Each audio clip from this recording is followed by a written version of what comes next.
Sur ton feed, rien n'arrive par hasard. Chaque post, chaque vidéo, chaque suggestion est une pièce d'un puzzle que tu n'as pas choisi. Et si ce que tu croyais être un simple divertissement était en réalité une histoire écrite pour toi, mais pas par toi?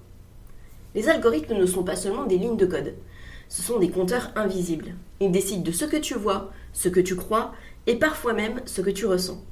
Leur pouvoir est immense. Ils transforment des clics et des pauses en intrigues, et ton feed devient une narration continue qui façonne ta perception du monde. Et c'est là la vraie question.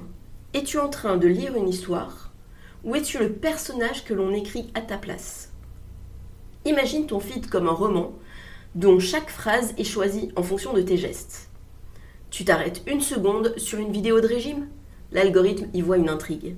Il commence à dérouler pour toi une épopée sur la perte de poids. Tu cliques sur une vidéo de complot, te voilà embarqué dans un thriller où chaque chapitre alimente le suspense. Rien n'est neutre. Le feed n'a qu'un objectif, ton engagement. Il écrit un récit taillé sur mesure pour que tu ne décroches pas. Le vrai piège, c'est la répétition. Plus tu regardes un type de contenu, plus on va t'en proposer. Comme si tu lisais un livre qui réécrit la même page encore et encore. Peu à peu, d'autres voix disparaissent. C'est comme une histoire sans contradiction, où les personnages secondaires sont effacés. Résultat, tu finis par croire que tout le monde pense comme toi. Et c'est ainsi que naissent les clivages. Chaque camp enfermé dans son propre récit, persuadé que sa version est la seule. La persuasion ne se fait pas toujours à coups de slogan. Elle se cache dans les détails. La suggestion d'un ami, ce n'est pas un hasard, c'est une démonstration de preuve sociale. Le sujet tendance, pas forcément spontané, mais mis en avant pour orienter la discussion. Le post sponsorisé, il joue avec tes émotions, utilise la rareté ou l'urgence pour t'inciter à cliquer. C'est comme un narrateur invisible qui glisse des indices dans l'intrigue.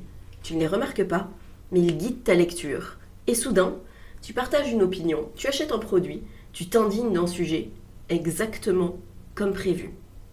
Le plus inquiétant, c'est que ces histoires mises bout à bout ne façonnent pas seulement ton feed, elles façonnent ta réalité. Les algorithmes amplifient certaines voix en étouffant d'autres. Ils choisissent quels récits dominent et lesquels disparaissent. Ce n'est pas seulement de l'influence, c'est une prise d'auteur sur la conversation publique.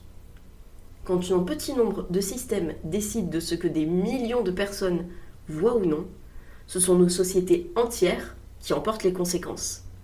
C'est du storywriting planétaire.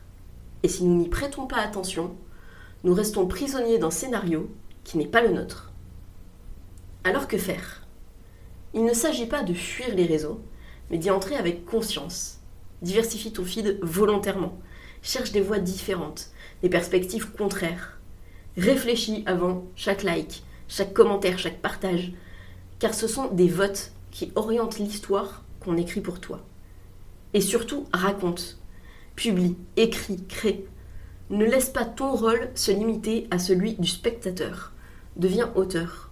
Plus tu ajoutes ta voix, plus tu reprends le contrôle du récit.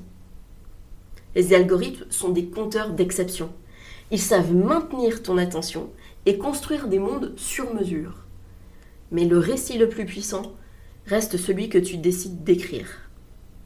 Si ce regard t'a aidé à voir ton feed autrement, partage cette vidéo avec quelqu'un qui en a besoin. Et si tu veux aller plus loin, tu peux découvrir le projet SayFollow, un réseau social pensé différemment. Un feed chronologique, sans persuasion algorithmique, où tes choix priment sur les calculs cachés. Un espace où tu reprends réellement le contrôle de ton expérience numérique. Le lien est en description pour en savoir plus et soutenir la création de ce projet. Pense à t'abonner, active la cloche de toutes les notifications et à très bientôt.